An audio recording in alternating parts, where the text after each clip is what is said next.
Well, you can. Maybe it was just on my phone. Maybe it doesn't Take echo. take take Brenda off of there. There we go. Oh, hello everybody. Welcome aboard, all you ground troops spinning around smartly. I had to get my sister off. I apologize for that, Brenda. Brenda and Jim, they're my strong supporters here in Texas. So that was Brenda and Jim Thomas. If you saw a picture of them, I'm not going to take it off because this is too good. I'm on iPad. There's no echo. Okay, thank you. All right. Well, today, folks, it's not the, although I get in trouble all the time in college and saying the, it was the TJ3B Triangle Show. So this is going to be on our ET Talk TV on Rumble. But let me say for YouTube folks, welcome aboard, all you ground troops spinning around smartly on the planet. We are happy to be here today, and we have people all over the cosmos because we are the Cosmos Connection. And we're flying around out here in cyberspace with good old Bret Lueder, likes to fly around on the TJ3B That's right. triangle. So we're going to let him T3. explain that, the T3, because he came up with that catchy little name so he and I could be out here swimming aboard smartly on this cyberspace group of command. DERS. We're having the Cosmic Command Alien event soon. Hope you'll come October 17th in Vegas. But for right now, we'll talk about that later too. Bret Lueder, you're an author, a co-producer of this show, host on your own show and producer of that show, the Bret Lueder Show, and you're an author of several books. But I really wanted to get into alienology, ufology tonight. But you wrote a book that I find most interesting because you were on top of the situation back in the day before I don't even know, I got in it way back, but I was on the inside as an investigator and you were on the outside as a journalist.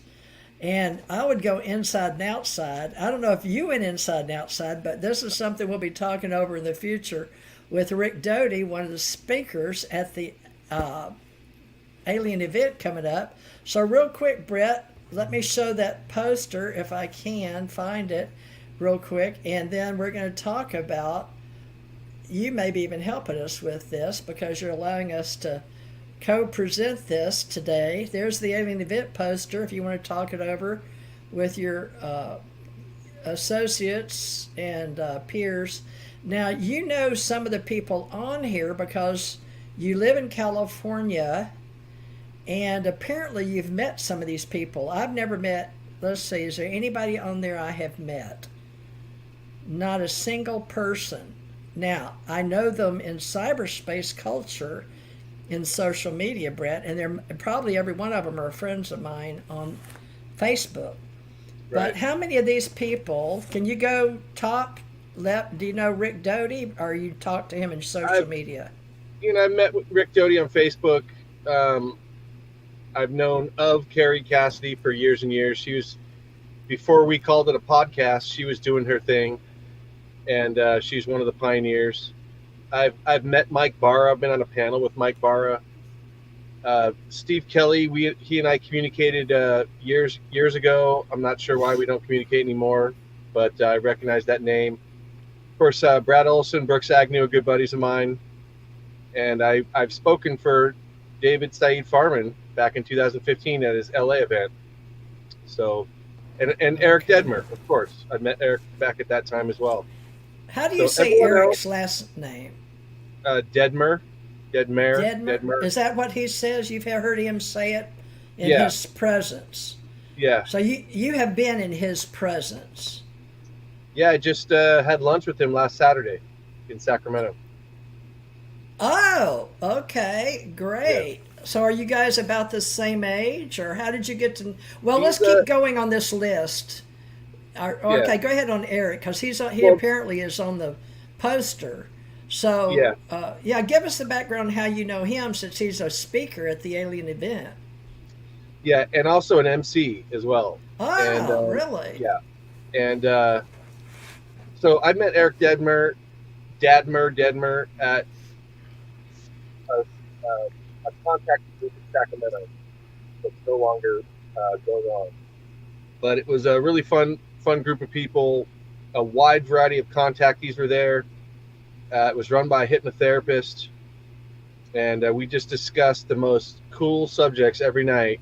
I would travel 2 hours down to Sacramento to do this once a month, and then afterwards it was snacks and drinks and more good conversation. So Eric was one of those guys that was, he was a local guy, so he was there every month, and then we learned from that he was the MC at the alien events, and they were called 5D events back in the day. Maybe David Farman still does 5D events, but the one you have up there is the alien event, and I think, do we have someone joining us? That was Brenda. And so Eric connected me in with David Saeed Farman, and I wound up doing a lecture and was on a panel and did some emceeing while I was down there in 2015, and it was a really fun time. And wow. I got to meet several people who I'm still friends with to this day, including Laura Eisenhower and Stephen Ezra West, to name two. And so those events are definitely fun to go to and hang out. After all the riveting lectures all day long and the panels, then you got I've never been to one. Right? Yeah, they're really fun. I've never been to one, so I was hoping maybe you could tell me. Well, first of all, let's look if there are any more pictures. Now, I have spoken online with Brooks Agnew on LinkedIn and our business. They're business professionals out there, folks. Stephen Kelly, I did his first book and then gave his, after I published it for him, I gave it back to him. So he took it to another publisher, I believe. Saeed Farman I've worked with for years and years, but I was behind the scenes at events way back to Kentucky when I lived there, and way back in the Raw Material Law of One, Carla McCarthy and all of them. And then we were going to do the Pythagoras conference together. And let's see, who else is on there I may know. I don't see Dr. Osmanagich has been on there, but I know he was at the last one. I've talked with Geraldine Orozco before, and probably we've talked about interviews on my radio show or Revolution Radio. And let's see if anybody else has come on. Oh, Brad Olson. Yeah, Brad Olson, a big guy like you, right? I understand some people. Now, is this true or not? You two, when you stand each other, are y'all both like 6'4" or something? You guys look like bookends. They like you to say you're doing security. I'm 6'4". I think he's 6'7", so he's got me by a couple inches. Oh my! So yeah, I understand why they want you doing security work. That's what I always heard, through the grapevine, that you guys were going to show up. Now, whether the event planners were kidding me or not, because they know I never go out or haven't gone to California since I gave up my place. I got on one of the last planes to Hawaii when all the fires were going up in L.A. And I said, I'll never be back here again. And I wound up going there a lot because I went to work or went back to work as a contractor for the government. But let me see who else. Who's in front of the pyramid there? I can't see. I keep thinking. I don't think I recognize anybody else. Is there anybody else you could talk about? Because we can have them on the show. Sure. And we could bring them on if you want to, because today's I would love to interview Osmanagich and talk Samir Osmanagich and talk about those Bosnian pyramids. I think that would be really awesome. All right. He told me how to say his name. Did he say Osmanagich? I thought it was probably Osmanagich. American. It's probably Osmanagich, maybe. Well, I think he'd said Dr. Osmanagich. I'm not sure, but he and I used to talk when he lived in Houston. Yeah, he and I were close back then. And then I asked him to be an ambassador with our group, Alien Contact Org, and his country wouldn't let him be in UFO Association, which, I started with Stanton Friedman. but he couldn't be in any of my UFO groups. But he did help us with the Pyramid Conference, the first one we ever had in the United States of America, with Marta Thomas. A little history, folks, of the original global Pyramid Conference. Huge. When there people come from all parts of the world, and so the Pyramid Conference is on the map, even with the alien UFO people and the History Channel, with Marta Thomas, and Dr. Sam Monagich was one of the keynote speakers. That was 2016. And then Stanton Friedman, of course, went on the one I was on. He referred me to Mid-South Conference at the Hilton. But I want to talk now. Let's go back. Let me take this down, folks. So this is just to give a little pitch, which we both talked about and agreed to do. Yeah. And see everybody in Las Vegas. Yeah. Now if I can just figure out how to get back to get that off. Sorry, I've never shown an overlay. Yay. First time. First time for everything. So now we're going to just concentrate on Bret Lueder, because he got started on his spiritual path. And most people in the ACO, or the Alien Contact Organization, I have the American Communication Online. I use the same acronym and brands over the course of 24 years. But I started the Ascension Center back 89 to 94 in Hawaii. But even though I was in Hawaii, I had different group of spiritual community and events.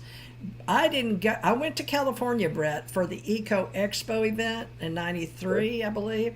Now, I went up and did a San Francisco and Sacramento, but I think it was Earth Life Expo that I went to. The Whole Life Expo in San Francisco. That was a huge one.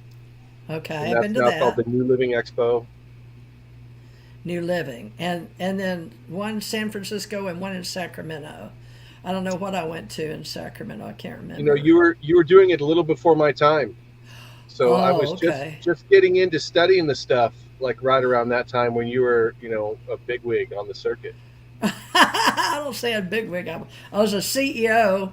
I thought, well, I was in uniform too, but thank you for saying that. I had the Psychic Network, back, and I was training government people, psychics, and, how to deal with my own training going around. I got lots of training. So you got training into the UFO business. People say, how did I get into it? Well, I was born into it, really, from being a visionary and having near-death experience, out-of-body experiences. But everybody's not going to do that or listen to that. So we say, I started looking for a spiritual journey.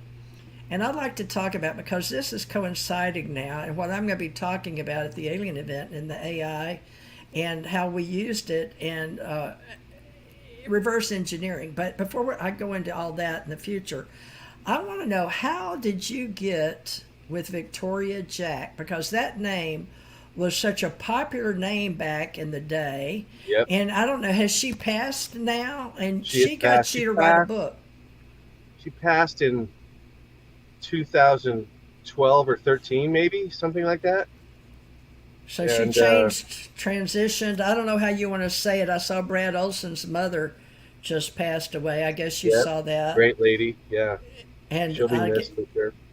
I told him she was in a better place. But do we say in the ascended, she's ascended, and we say passed away in regular 3D world. So what do you say about Victoria Jack? Because didn't she get you this? Now tell me if I'm wrong, but did she not introduce you to someone to get you to write a book, if I remember from a past show? Yeah. But I want to talk about the UFO Guide, if you want to talk about it for me. The UFO Guide, how did she get you to write that? Now, go ahead. So she knew everybody, right? Mm-hmm. All the top speakers came through the Bay Area, and they were at Vicky Jack's Bay Area UFO Expo. And Wiser Books in San Francisco, Red Wheel Wiser, say that 5 times fast, approached her and asked her if she knew someone that could write a UFO book for them. Well, I forget who was first and second, but she asked John Rhodes, the crypto hunter, and John Rhodes turned it down because he had his own project he was working on. And then I think it fell to Ruben Uriarte, Northern California MUFON state director, and he had his own book series he was writing with Noe Torres. So he turned it down. So Vicky asked me. So it kind of fell to me. And of course, I was young and soaking everything in from all directions. And I said I would love to do that. And so that's what became my second book, A UFO Hunter's Guide. And they gave me free reign to design it the way I wanted to, which I definitely appreciated. It was a little more difficult with the editing process because in a corporation, there's certain filters that a writer has to pass through. I don't necessarily agree with all that, but I made it through. I'm alive, and I didn't kill anybody. and you know what you see is the UFO Hunter's Guide came out in 2012. So I don't have a copy of it. All my copies are sold out. Hilly Rose, the late great Hilly Rose, who used to sub in for Art Bell and was part of Fate Radio with Phyllis Galde, he said it was the best UFO book ever written. So I thought that was very high praise. And considering the books that are out there, it was quite an honor to hear that from a veteran in the field. And so the book has got, I tried to keep in mind that it was for beginners first, but also it was for advanced people. I got some stuff in there that you're probably not going to find in a regular UFO book. And there are a few examples of investigator handbooks that are out there, maybe 6 or 7 of them that I'm aware of. And so my book, A UFO Hunter's Guide, attempted to round up all the information that was in all the other books and then add stuff. So I think what a UFO Hunter's Guide has that none of the other books have is that's tips from the pros. And so in the investigator section, where I'll cover a certain topic, and then I'll have one of the pros give a tip on a certain subject, like how to do interviews, or how to read specialized maps, or how to operate certain equipment like a Geiger counter, let's say. And so these kinds of things I think make the book unique. There's also certain aspects of the book that aren't found in regular UFO books either. For example, I've got a section on Bigfoot and how Bigfoot relates to UFOs. And so one of the feathers in my cap, I like to say, is that, I had experiences with Kiwani lapsaritis in central Washington from 2009 to 2013. I came in contact with Bigfoot multiple times. Never actually saw him, but heard him grunt, heard him hoot, heard him outside my tent walking around, heard him breathing. Fascinating. I've got all kinds of experiences with Kiwani. Kiwani wrote the book Psychic Sasquatch and Their UFO Connection. And then he had to follow up the Psychic Sasquatch and Their Interdimensional Connection, because they're supposedly shapeshifters. They're weird spirits. They're interdimensional beings, right? And so that's why we can't find one, because they're psychic and they can sense a hunter or hunting party coming from miles away. As soon as they pick up that vibe, they just blink out. And so I'm like, wow, this has got to be in the book, right? I can't do a UFO Hunter's Guide and send a beginner out into the field not knowing about the Bigfoot connection, right? So I got Kiwani in there. And so then I thought, well, the other end of the Bigfoot spectrum is the famous Bigfoot researcher Loren Coleman, who you would see, all through the 90s, you'd see him on all the shows. He was like the authority about Bigfoot. And in a subject that's already on the fringe, he had the most quote unquote credibility with mainstream thought. So Loren Coleman was ever right. So I thought, well, that's the other end of the spectrum. I better get some Loren Coleman in my book too, to round out the Bigfoot section. You got Kiwani on the one side, the fringe of the fringe, psychic Sasquatches that are interdimensional, that work with ETs for various reasons, performing tasks for certain ETs. And then Loren Coleman on the other side that talks about the footprints, the bone structure, film footage, all the stuff that Kiwani doesn't really talk about because Kiwani was in psychic contact with them. So he didn't need to necessarily study the sagittal ridge, let's say, or he wasn't fascinated with footprints like the mainstream science guys are. So when I talking with Lauren Coleman, I got a great quote in there from Lauren Coleman. I mentioned that Kiwani Lapsaritis was in my book, and he shot back at me by email. He goes, Bret, and this is the feather in my cap. He goes, Bret, in one fell swoop, you're doing a disservice to ufology and Bigfoot research by having Kiwani in the book. And so, as a journalist, we're not supposed to have a lot of friends, right? We're supposed to tell the truth and report the facts. And so I took that as a huge compliment, Lauren Coleman getting upset with me because he was unwilling to grasp the larger picture with Bigfoot. And so Kiwani's information basically explains a bunch of stuff that the mainstream guys can't explain. So anyway, so there's lots of stuff like that in a UFO Hunter's Guide. And reptilians and grays, a bunch of the old researchers. Few people know about Carla Turner. She's in there. I got some Robert O'Dean in there. He's since passed. He was a great guy. It's loaded. So. Well, maybe I shouldn't say this, but you just said something that rang true for me, because I've always had this. Most people that know me know I've claimed I went through all this training with psychic, and I trained psychics, and programs with ESP, and learning how to work with Project Stargate. Put your camera down a little bit because your name down? tag is kind of covering your face. There you go. Oh, okay. Thank you. There she is. Sorry, it bounces around. All right. So I have seen what I would claim through my own presence 3 different times what I would call Gigantus Pithecus, is it Pithecus or Pithecus? Gigantopithecus, yeah.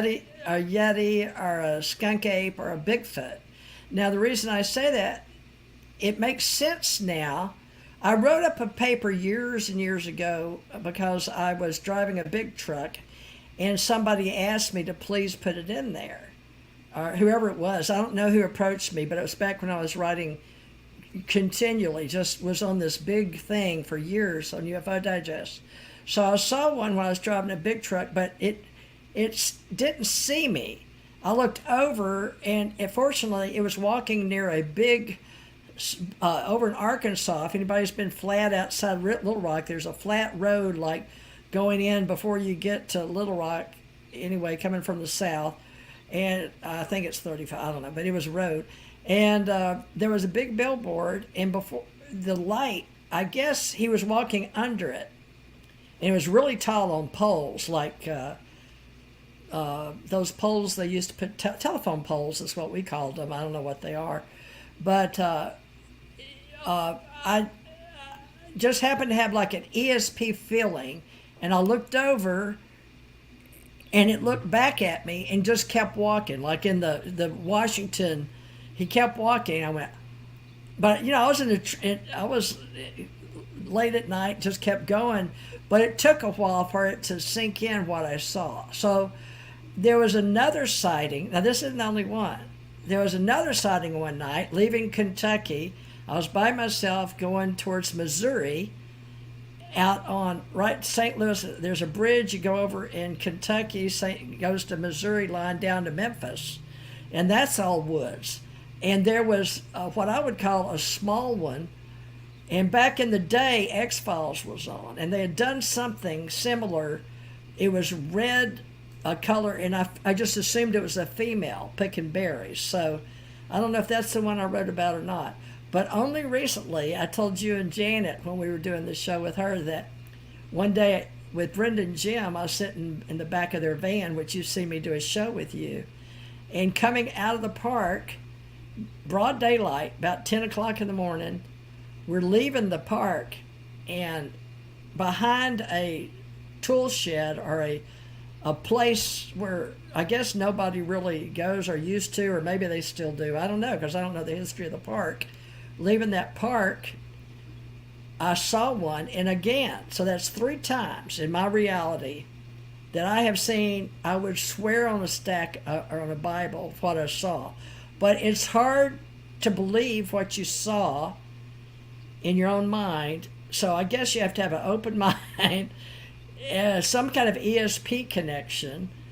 But you can tell me about your research, because I've never talked intelligently with other than Kiwani Lapsaritis years ago, because I lived in Kentucky back in the day when he came on my show, and I sort of introduced him to his wife. She was really younger, and I won't go into all the details, but she came on my show too, and she was interested in all he was interested in, and gradually they met up and I guess got married, which was cool, because I was really encouraging her. But that was all. Think about it. I've had all this training in with ETs, the government, and all the training, and then I was driving a big truck.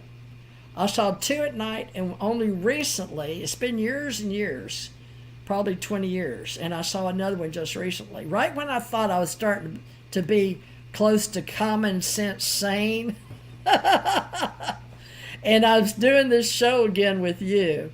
So why don't you tell me, what do you think is that how would you explain that?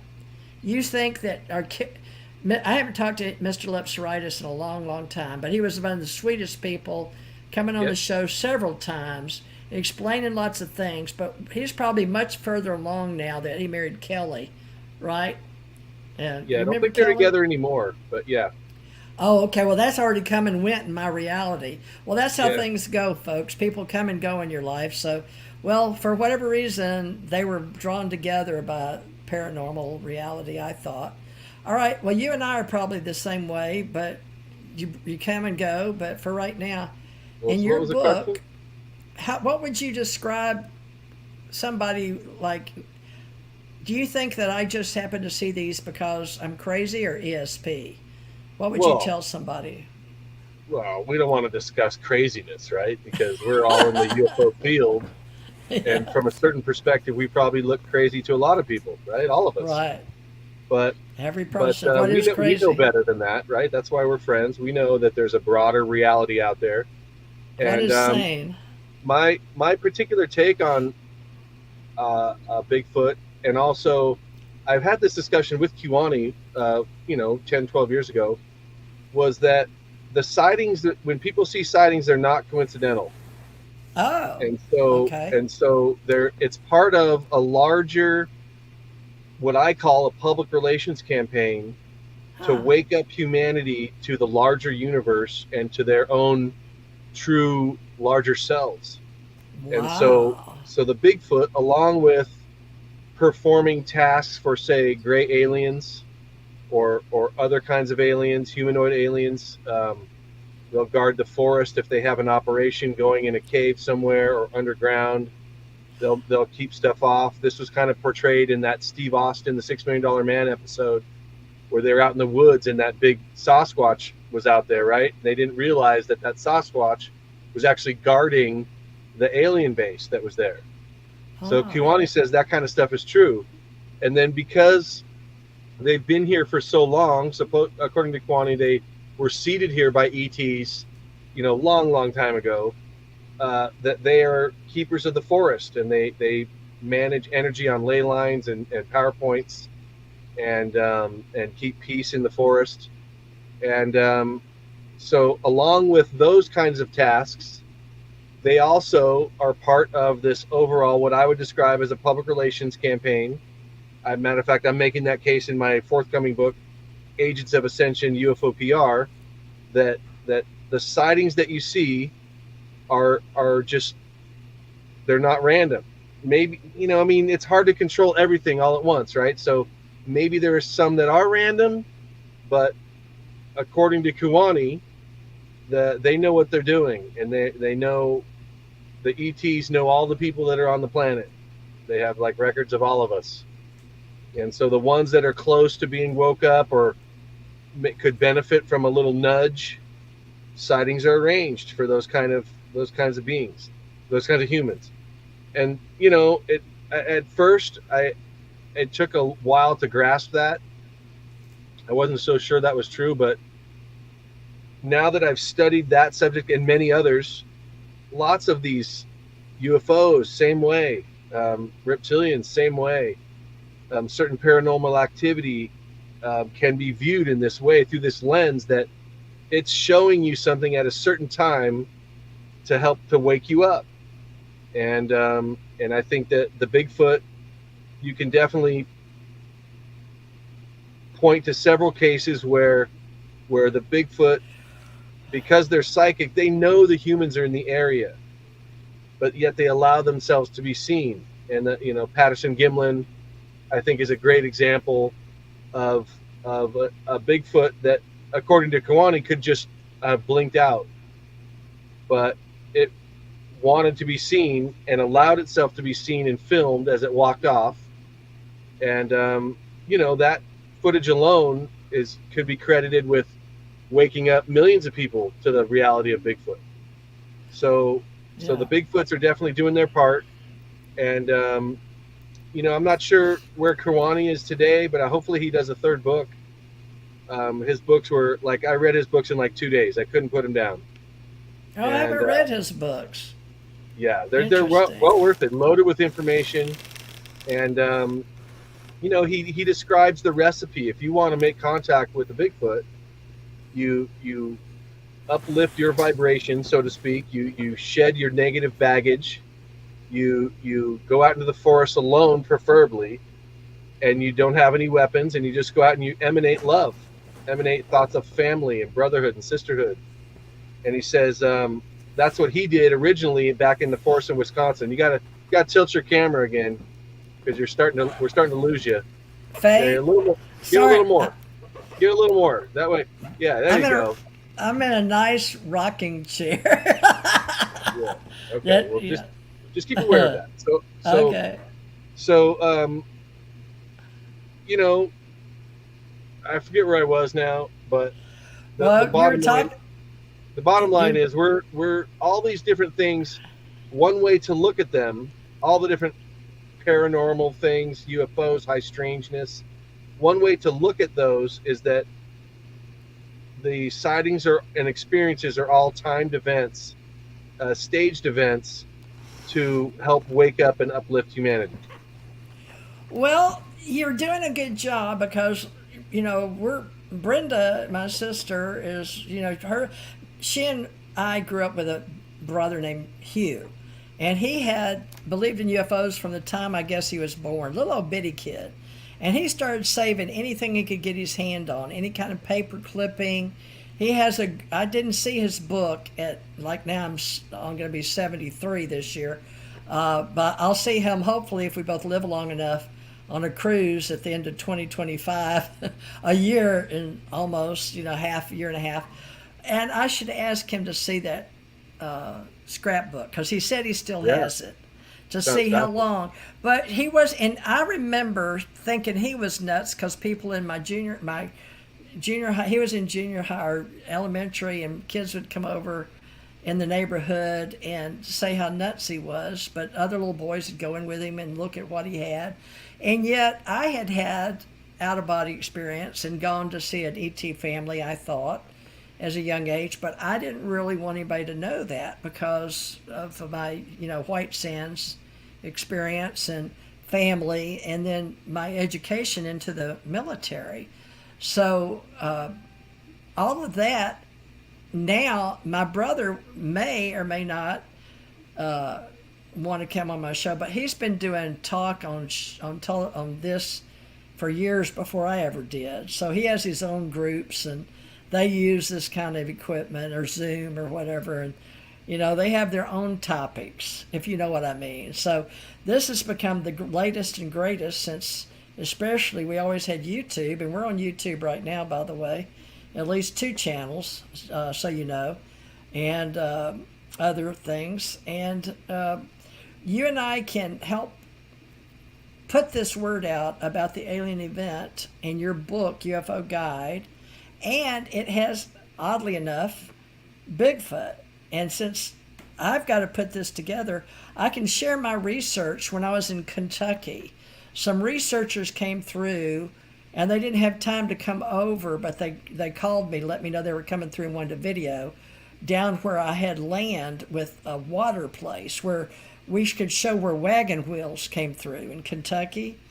And there was a water there. And then down the road, there had been people in family history during the coal mines that had Bigfoots come up and listen to fiddle playing. And they thought they disappeared into the trees. So they'd come up, but they were really shy and would hide behind the tree. I don't know if I discussed this or not with Kiwani, but they'd listen to the fiddle playing. These people back in the day, they just had a little schoolhouse and a little church, even smaller little coal mines all over Kentucky.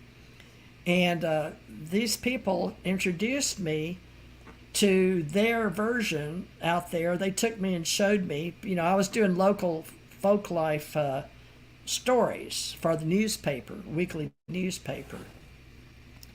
And then they also told me that at night, my sister had this issue too. She and I, Brenda and I both have had people say they've seen UFOs like 4 a.m. in the morning over our house, which we're like, oh, okay. Yeah. But I've had it, and I found that oddly enough, only since knowing you on this show, that Brenda's had that. So there's some commonalities in people, maybe and even in families that you've been going over, I know. I just know what all's happened to me. But with your book, UFO Guide, now in the future, I'd like to see you update that because, and you and I've talked about that. I will.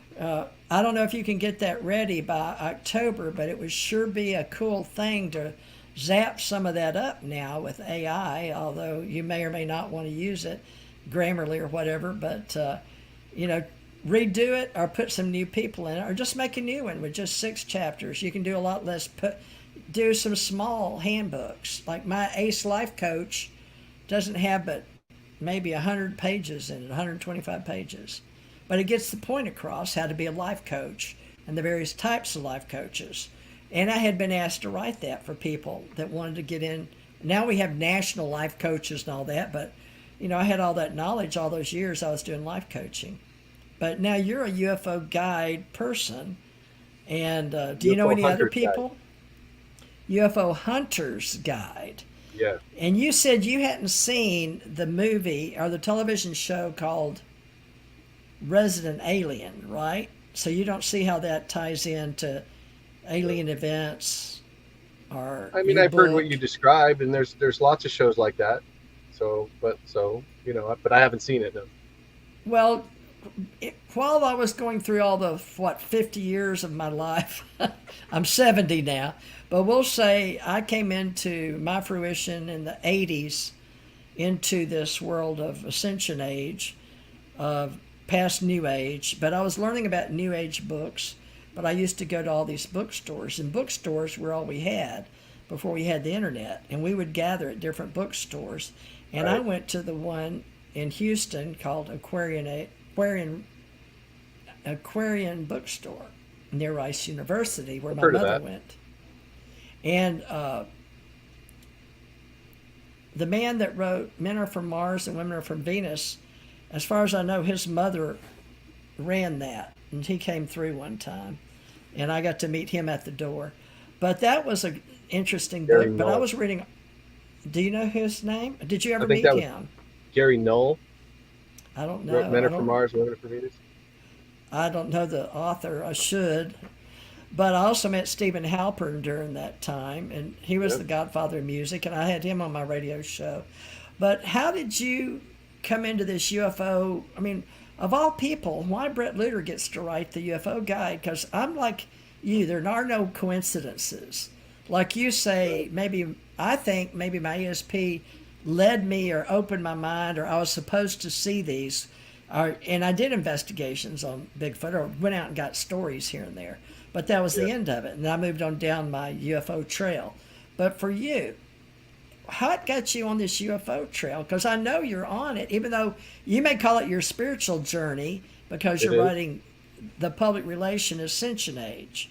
And I get that, because that's what put me on the journey, was me death and dying and going out of body and feeling like I had an ET family.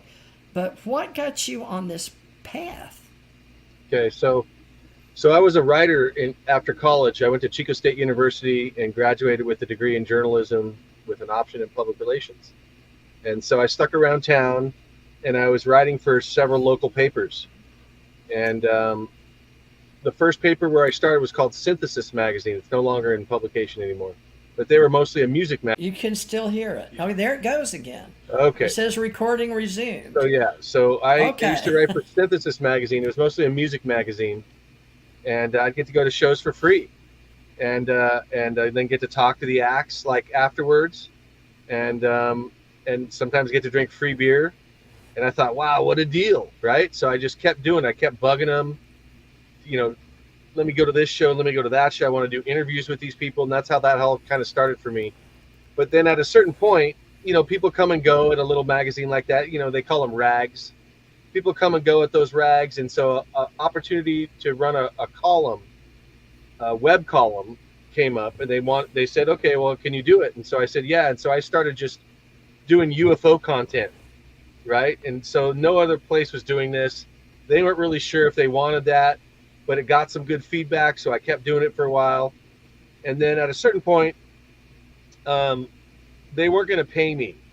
So I started writing for other competing magazines under different names so I could actually get a paycheck, right?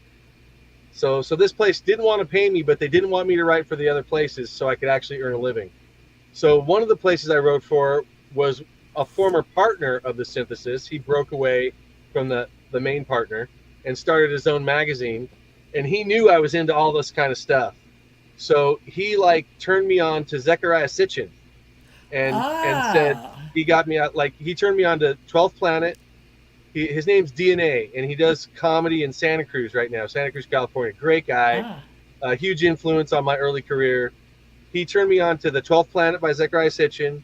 He turned me on to Robots Rebellion by David Icke, and a handful of other researchers that I maybe heard of or maybe not, but it just kind of helped me. He helped me to just blow my mind up, right? So I actually went, while I was working for his paper, it was called Hump Magazine, and the idea behind Hump Magazine was that the world is going to hell, so you might as well just hump. So it was called Hump Magazine, right? And so he definitely has a sense of humor, which is why he's doing comedy shows now. Great, some classic issues in there. But Sitchin was doing a talk at a synagogue in Berkeley, California. And so he sent me down there to go get the story. So, man, I got to go see this legend, Zecharia Sitchin. I just read 3 of the 8 books of the Earth Chronicles. And I was just excited, right? And at some point along that journey with Hump Magazine, Victoria Jack had been reaching out to even whoever would listen, right? So this was just a fringe magazine in Chico. She heard about DNA somehow and contacted DNA and said, do you got anyone that would come cover the conference? And so DNA laughed. He said, oh, absolutely, I have someone. And then DNA told me about it, and that's when I went down and saw my first ever UFO Expo was in '99 in the Bay Area. I got to see Jordan Maxwell. I got to see Whitley Strieber, J.J. Desiree Hurtak, the authors of the Keys of Enoch, the Book of Knowledge of Keys of Enoch, and just had an awesome time meeting everybody, and the information was overwhelming. And Jordan has since passed. I met a guy named Peter Phelan, and he wrote the Atlantean conspiracy, maybe something like that, something about Atlantis. And that was my first experience with the idea that dolphins were highly intelligent beings and could communicate psychically with humans. Yeah. And so in his book, Peter Phelan's book, he talked about how he literally went into an altered state in the ocean with the dolphins and was taken underwater by the dolphins, had an experience, should have drowned, but because he was in this altered state, maybe the dolphins were protecting, maybe ETs were behind this. He had this whole experience with the history of Earth and Atlantis, and came back up and was fine. No choking, not coughing up water. He should have been. He was down supposedly for a few minutes. And so that was one of the guys I met at that very first UFO Expo. So that was really after a childhood full of science fiction, I almost look at that now as it's a PR campaign, right? I was being exposed to Star Trek and Star Wars, Space 1999, The Legend of Bogey Creek, Shirley MacLaine's Out on a Limb movie based on her book. All these things I look at back on going like I was being prepared to enter the life that I entered, being a journalist and writing about all these different kinds of subjects for a variety of magazines. So when this happened at the Bay Area UFO Expo, it just felt completely natural, and I was fascinated by all the information. And I fantasized about writing a book. So when, after going there year after year, I got to know Vicki Jack, and I got to know all the speakers and all the helpers. Still friends with some of them to this day. That's why Vicki, after asking John Rhodes, who came before me and definitely deserved to be asked first, a veteran of the field, excellent researcher. Ruben Uriarte too came before me, and had been studying this stuff long before me. So when it fell to me, I felt like it was fate. It was destiny, one or the other. It was meant to be. So it just kind of lined up. All the stars kind of lined up for that to happen, and I jumped on the chance. Didn't hesitate at all. No twisting of the arm needed. So that's how I got into it. I happen to have a copy of your book in my library, and I started reading it twice. But I want to know, you put Stanton T. Friedman, and he and I started talking. I don't think did you know that he and I were both working on the Roswell incident with Jesse Marcel? From our conversations, from your and I's conversations, I am, but I didn't. In my talks with Stanton, that guy knew everybody, right? So it doesn't surprise me one bit that you and Stanton were working together. So. Okay, well, not together. I didn't know of his who he was until he had written a book, and I was on an investigation in the book industry. And what was his name? Out of Washington, one of the NICAP, I think. But do you remember who he wrote some of his first books with? I can't. I misplaced the name. Friedman? Yeah. One of the first. Top Secret Magic, to my knowledge, is one of, I think, 3 books of his. And no, he just before wrote that by those. himself. Don Berliner. Oh, yeah, there was a couple. Oh, Don Berliner. Okay, I recognize that name. Yeah, Don Berliner. I was on investigation on. Well, anyway, it's a long story, so it doesn't matter here on the show with you. But Berliner had told me about Stan, or Stan told me about Dan now. But I know where I was, and I was even on a big truck headed, I think, towards Roswell at the time. But anyway, it's another thing about how I became a publisher. My mother published, and I was in the publishing business. But you cross over a lot, right, in your training and learning about before you go learn about other people. But Stan had, I had found out from Jesse Marcel that I just missed him at midnight in Louisiana, one of those southern towns. Now, I'm from Monroe, Louisiana, folks, up north, but we're stomp jumpers. But Jesse lived down in the south somewhere. And I had been taken there. I was pregnant, and I'd already signed the government papers. I'd had a baby and a year and a half or two, and I get picked up by a Navy van and taken to Jesse Marcel's house in Louisiana after midnight. And Men in Black were there with vans, and they had just dismissed Stanton Friedman to talk to him, and then had me coming in to talk to him. He was in a wife beater. That's what they called now. It's not politically correct to say that, but those white shirts. Those white T-shirts, yeah. And I think he was smoking. I want to remember that, the memories in your mind, right? But as an investigator, and he told me, well, I think that's the first time I'd heard the name Stanton Friedman. And I was like 23 or something. I already had 7 or 8 years because 74, 75, 76. And he said, you just missed Stanton Friedman. Do you know him? And no, he says, you don't.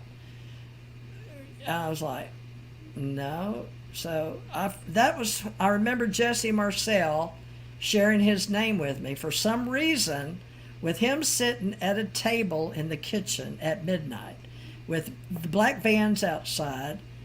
And that's when Jesse said, well, why are you here? Because, I mean, like, you just missed him. Like, they timed it where Stanton would talk to Jesse and then I would talk to him. And we have these people that aren't into intelligence don't know these rendezvous, you know, when everybody else is supposedly sleeping or the travel's the worst or best, you know, midnight to 3 or 4 in the morning is when the spooks get out, you know. It's what I learned from the experiences I've had, you know. Right. But you didn't put any Men in Black in your book, or you did? You put Yeah. Stanton in there. No, there's a section on Men in Black in my book. I haven't got to it yet. So, all right. Well, what did you put about Stanton? Do you remember? Well, Stanton, just the basics, because he's one of the legends in the field, and Top Secret Magic is one of the legendary books in the field. Yeah. And really just enough room to describe Top Secret Magic and that secret group and the painstaking That's how he work. contacted me. He contacted me over what you just said. Okay. So Stanton is one of those guys that I learned as a young investigator coming up that was a by the book, nuts and bolts kind of guy that dotted his T's and crossed his I's and was a great example to set for me and for anyone young coming up, because he was very thorough. And when you read that book, Top Secret Magic, he's going over typesets. You know, this is before the computer. Right. So he's analyzing typewriters and the kind of letters that they print and different headings and one of the letters, exactly, right? He tracked it down, or the CIA or NSA, somebody, FBI, where one of the letters was exactly the one typing down. He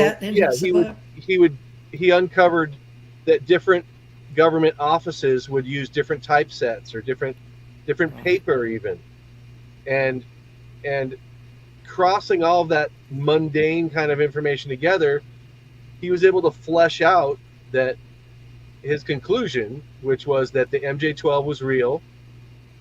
It was a secret organization that was put together after Roswell. There's other researchers that make different cases about when exactly that came together.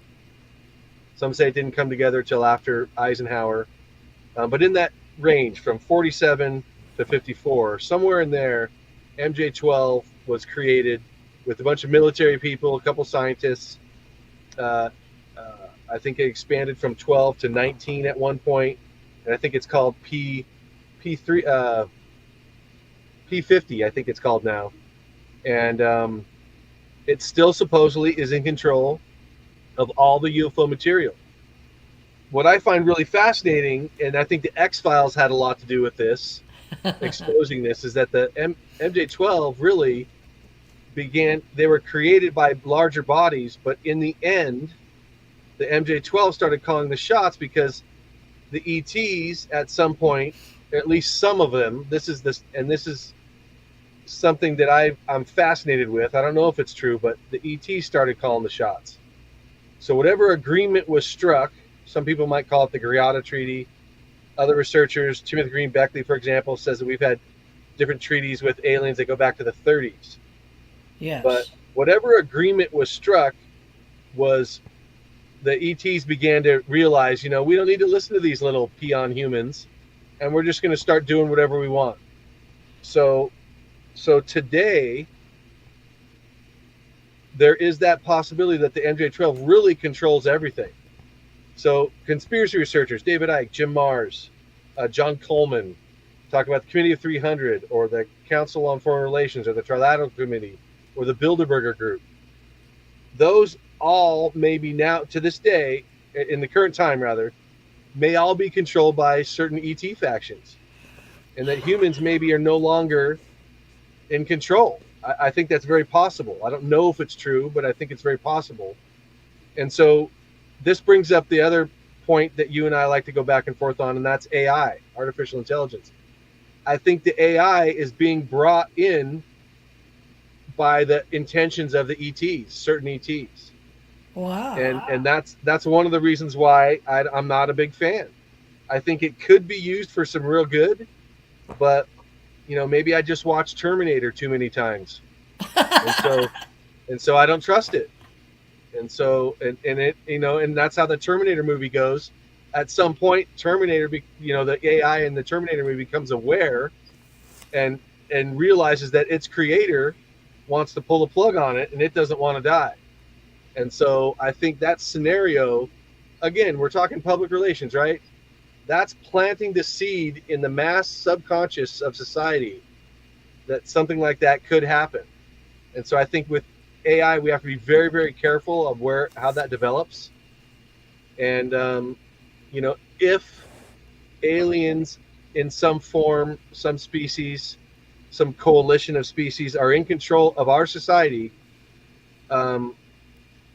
I think humanity has one path, and that's to raise our vibrations, to develop self-discipline, to eat better, to keep our thoughts better, and the end result of that is ascension. So I think that's our way out. So hopefully we could do that here, in the 3D. I would love to be able to stay in the 3D, but visit the other realms at will with shamanic skills, let's say, or deep meditation or prayer, because it's pretty cool to be down here until you start really studying the stuff and you realize, man, humanity's hemmed in right now between the electromagnetic frequencies, the toxins in our food and soil, in the air, the global conglomerate corporations taking over everything, like the media, and the development of AI, among other things. So it's a really interesting time to be here. Kind of scary, really, if you're doing the research and seeing what's really out there.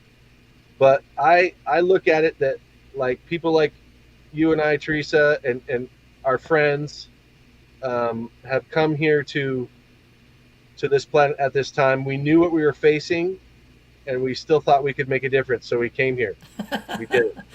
All right.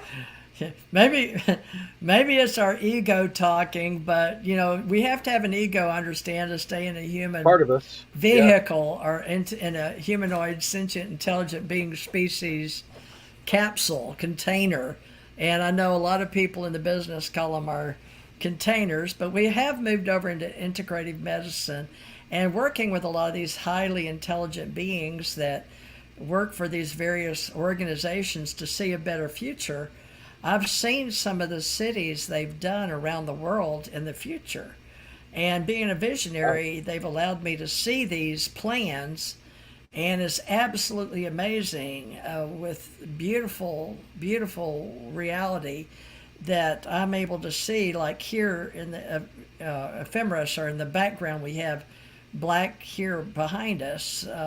There's all those people that do knot theory and theoretical physics and engineering and nuclear space type of investigations, research, and researchers. So for all the beings that are still down, in the trenches, and I do know that, and I spent some time working with nonprofits in my ministry, 20 years in Kentucky doing, in the hills of Kentucky and with the Smithsonian and ACE Folklife, and then came and did 7 years with my daughters, seeing their reality and how they work. And they work in a very low level in their ministry, and my daughter that passed did.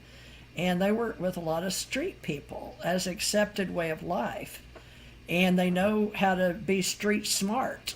And I'm sure I've met some of those that personally that we won't mention, but they come and go from San Francisco and Santa Rosa and where you live, and they've come to some of these events. Somehow they get the money and they will show up. But you know, what you did was a great thing, Brett, and I want you to know that. And I know your book coming up is going to be absolutely wonderful. And I just hope you get it done quick enough and maybe throw it up on KDB Publishing, because I trust them with Amazon, because all the publishers that I worked with went through print on demand, POD, after all the machines we put out there. And I drove around and watched us shut down big paper mills and graphic designers, and when it picked up the TV Digest, and when they were starting to go out of business. And it was really sad because we knew we weren't going to have as many old school published books. But I still love libraries. I still love books. Me too. I know they're going to e-books and audible books, and truck drivers still like to drive around and listen to books. So I hope you and I can get our books, our way of thinking, out there to more people. And I believe that's why you and I have decided to show up and talk to each other and recognize we're both authors, and we're into this paranormal, metaphysical, spiritual mystery world that is important. And I've worked probably as long as I can remember, from 1984. I came back from Africa, and that's where, I started really trying to figure out some of my past and some of my future. And it did have to do with being in uniform, out of uniform, working out of country, in country. And I'm still trying to figure it all out. But my code name was Magic, and I was assigned that, MAJIC. And that's how I think Stanton Friedman found me. And I had a copy of the book he was looking for. And so Cool. I was one of those people that was very fortunate to get to be, I guess you could say, trained in some of the stuff Clifford Stone talked about, right? Remember Clifford? He's passed. I do. So if you don't know who Clifford is, he was a friend of mine on social media, a lot of people. And we're going to be talking about a lot of people historically. And you know what? Some of those old timers would show up at these events in the old days just to sit around and reminisce. And Saeed, the founder of this alien event, 5D events, and with all his associates, liked the UFO Association name that Stanton Friedman and I came up with. So that's a good name, you ought to keep it. So I've got it up here, co-founder UFO Association, as an author, and I started that with Stanton T. Friedman. And George Filer told me not to forget him. Sure. Back in the good old days. And Robert O'Dean was a member. And so we have a lot of great people. Jan Aldrich, Alien Contact, Dr. Bruce Maccabee. So I hope you'll help me write that book. And you can write about them maybe. I'll help you if you need help. But let's do an homage book to them too, if you're up for it. All right. If so the timing's right, yeah, I've got my own projects going, but if the timing's right, sure, sounds great. What do you think next week? You want to start bringing other speakers on, or authors? Because I've always interviewed authors and other radio show hosts. But what would you like to do next week? It's July 4th, or we're going to come July back in 3rd. So we're going to get Geraldine Orozco here at some point. She's busy on July 3rd, but I would like to interview her. I'd like to talk to Richard Doty. You mentioned Brooks Agnew. Yeah, we want to talk to Brooks. Brooks he's always a great show. And there's a few other speakers on there that I think we should try to get. I think we should try to get Osmanagic, the pyramid guy from Boston. Dr. Osmanagic. He used to come on whenever I asked him to. He never turned me down. I can probably find him on Skype. Okay. He and I still have a Skype, I think. Although he was back in his old country, but I've seen he did do one. You saw him on the 5D or on the last alien event. He was with Saeed Farman. In person? Saeed got him. Yeah, at an event. You didn't see it? Okay. I think it was April. They did one in Las Vegas. Los Angeles. When I saw him at the event, he was video Skyping in. So that's cool that he had him in person. I thought he did. I thought I saw him on a panel with Carrie Cassidy. He might have been. I haven't been to all those events. Look at So the alien event in Los Angeles in April. They just had it. okay. So I think our viewers are just going to have to wait and be surprised at who we get next week. But we're going to try to get a guest next week. And before we sign off here, because we're at past an hour, I want to wish well, and I know you, TJ, you feel the same way. Our third co-host, Janet Lesson, the Stitchin Scholar extraordinaire. She stepped back, hopefully temporarily, to handle some family issues. And so we at the TGA 3B Triangle want to wish Janet well, her and her family well, Sasha, and everyone else, her sister. We hope everyone's going to be great, and that whatever's going on can get worked out. And I, for one,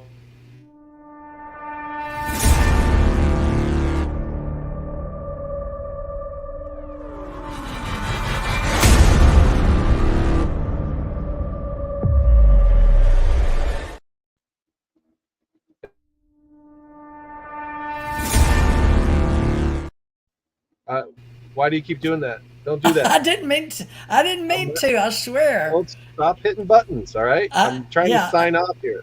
It was a mouse. I apologize. So we want to wish Janet Lesson all the best. We're sending her much love. Okay, and we hope that she comes back here sometime soon.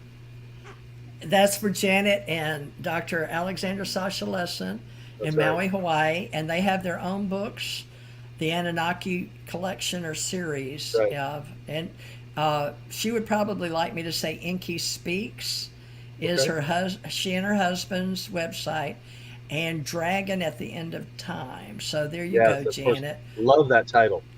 Dragon at the End of Time. So those are their websites if you'd like to contact them on the Anunnaki, and they are great speakers. So, and they've been all up and down, all over the country, in Canada and the United States. And we love them and always will. And we wish everybody the best of luck with whomever they're choosing to do live streams and recordings. And she has Aquarian Media, so she has her own show and her own media company. And she and Sasha do those very well on that particular topic and more. They handle a lot of paranormal. Yes. Well, Bret, interesting stitching stuff. Yes. You on the UFO Guide, you are the original author. UFO if somebody Hunter's says, Guide. Okay, excuse me. So we have to put the word Hunter's Guide in there. Yes. Okay, UFO Hunter's Guide. And I'm going to go read up on what you put in there on the Men in Black right now when we get off of this thing. I am honored. So if you want to, call me during the week, and I will be there. Thank you, Bret, for really sharing yourself today. Thank you to our viewers. And I don't know who we're going to have next week, but we're going to have somebody nice and juicy. Okay, you're going to end now. I'll just go out with the Allied Command, I guess the ACO. This is something we want to get Commander Said Farman in. Everybody else that wants to be. Bye-bye. Yeah, we're going to interview Farman. We got to get that guy on here. Okay, thank you. Bye, everybody.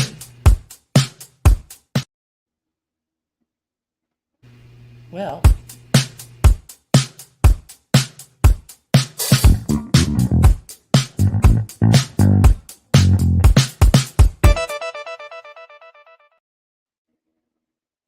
Okay. Sorry. And here we are still. Yeah, it came on at the time, I guess. So are you going to end it or what? I hadn't planned on it, but I had that pause. It did itself. We'll end it. And then it ended it with that. And I was like, no, so I don't want to end with that. We can still hear. You're the producer. End recording. Bye. Commander. Commander. There's those posters that Jim made for me. Okay. Let's go. Trying to end the show. See y'all next week.